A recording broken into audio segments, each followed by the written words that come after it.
ఇప్పుడే నెట్‌ఫ్లిక్స్‌లో 'officer on duty' అనే మూవీ చూశాను మామ. ఈ మూవీలో మలయాళం స్టార్ నటుడైన కుంచుక బోపన్ గారు అండ్ ప్రియమణి గారు లీడ్ రోల్స్‌లో అయితే చేశారు మామ.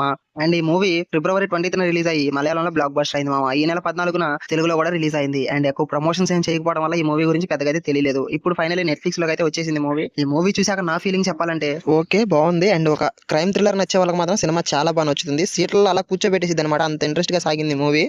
ఇంక మిగతా విషయాలు ఇన్ డెప్త్ రివ్యూలో మాట్లాడుకుందాం మామ. అందుకంటే ముందు మన ఛానల్ మీరు కొత్తగా చూస్తున్నట్టయితే ఈ వీడియోని పూర్తి వరకు చూడండి. అలాగే వీడియో నచ్చితే లైక్ చేయండి, సబ్స్క్రైబ్ చేసుకొని బెల్ నోటిఫికేషన్ అయితే ఆన్‌లో పెట్టుకోండి మామ. Let's start the review. ముందుగా మనం కథ గురించి మాట్లాడుకుందాం మామ. హరీష్ శంకర్ ఒక సిన్సియర్ పోలీస్ ఆఫీసర్. ఒక బంగారు గొలుసు కేసును డీల్ చేస్తుండగా ఊహించని విధంగా ఓ పోలీస్ ఆఫీసర్ ఆత్మహత్య కేసు మరియు తన పెద్ద కూతురు సూసైడ్ కేసుకి కనెక్ట్ అవుతుంది. ఆ గోల్డ్ చైన్ కి ఈ రెండు కేసులకి ఉన్న కలెక్షన్ ఏంటి అనేది ఇన్వెస్టిగేషన్ మొదలుపెట్టిన హరీష్ శంకర్ కి ఊహించిన విధంగా కొన్ని భయంకరమైన నిజాలు బయటపడతాయి. అలాగే వాటితో పాటు కొన్ని కేసులు బయటపడతాయి. అసలు వీళ్ళిద్దరు ఆత్మహత్య ఎందుకు చేసుకున్నారు? వీళ్ళ ఆత్మహత్యల వెనక ఉన్నది ఎవరు? గోల్డ్ చైన్ కేసు ఇన్వెస్టిగేషన్ చేస్తుంటే అంత భయంకరమైన కేసులు బయటికి ఎలా వచ్చాయి అనేదే ఈ మూవీ స్టోరీ మామ. చెప్పాను కదా మామ, ఇన్వెస్టిగేషన్ చేసే తీరు ఉంటది నెక్స్ట్ లెవెల్ అంతే. మన అసలు ఏం జరిగిద్ది అనే తీరు మాత్రం చాలా బాగా నచ్చింది నాకు. ఇంకా ఈ సినిమాలో మెయిన్ లీడ్ నటించిన యాక్టర్స్ గురించి మనం మాట్లాడుకున్నట్టయితే ఇలాంటి సీరియస్ పాత్రలు పోషించడం అనేది కుంచుక బోబన్ గారికి వెన్నతో పెట్టిన విద్య. ముఖ్యంగా బాడీ లాంగ్వేజ్ తో ఆ క్యారెక్టర్ లో ఇన్వాల్వ్ అవ్వడం, క్యారెక్టర్ తో ఆడియన్స్ ని కలెక్ట్ అయ్యేలా చేయడంలో కుంచుక బోబన్ గారి స్టైల్ మాత్రం చాలా బాగుంటుంది. ఇంకా ఈ సినిమాలో పోలీస్ అనే బాధ్యతకు తండ్రి అనే ఎమోషన్ కూడా తోడైతే మామూలుగా లేదు. హరీష్ శంకర్ మాత్రం జీవించేశాడు ఈ సినిమాలో ఆ క్యారెక్టర్ లో. అండ్ ప్రియమణి గారు ఒక సగటు ఇండిపెండెంట్ హౌస్ వైఫ్ గా ప్రియమణి గారు ఒదిగిపోయి అతరు కొట్టారనమాట. ఆవిడ స్క్రీన్ ప్రెసెన్స్ తక్కువే ఉన్నా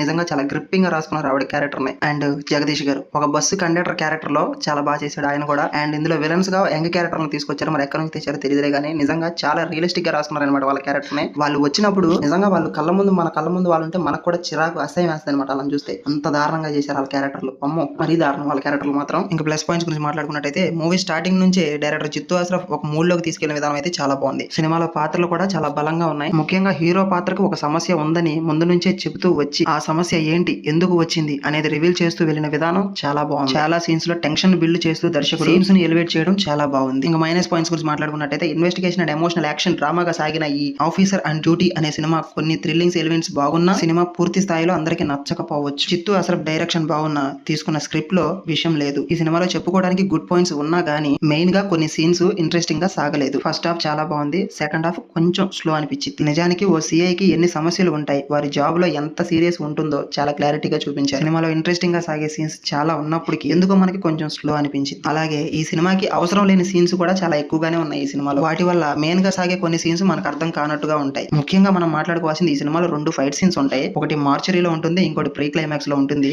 దీని అమ్మ జీవితం ఆ 2 ఫైట్లు ఉంటాయి. ఆ 2 ఫైట్లకి కెమెరా వర్క్ గానీ, బీజిఎం గానీ, ఆ స్క్రీన్ ప్రెసెన్స్ గానీ మైండ్ పోయిద్ది అంతే. చాలా బాగా తీశారు ఆ 2 ఫైట్ సీన్స్ ని. చాలా అంటే చాలా బాగా తీశారు. And director Jittu Ashraf direction అయితే చాలా బాగుంది. అండ్ బీజిఎం వచ్చే వాటికి జాక్స్ విజయ్ సూపర్ గా కొట్టాడు, చాలా బాగుంది. అండ్ సినిమాటోగ్రఫీ బాగుంది, కలర్ గ్రేడింగ్ బాగుంది, ఇంకా సినిమా కట్స్ చాలా బాగా చేశారు. And finally this is my review. నా రివ్యూ మీకు నచ్చితే ఖచ్చితంగా లైక్ చేయండి అండ్ సబ్స్క్రైబ్ చేసుకొని బెల్ నోటిఫికేషన్ అయితే ఆన్ లో పెట్టుకోండి మామ. నెక్స్ట్ వీడియోలో కలుద్దాం మరి. Bye bye.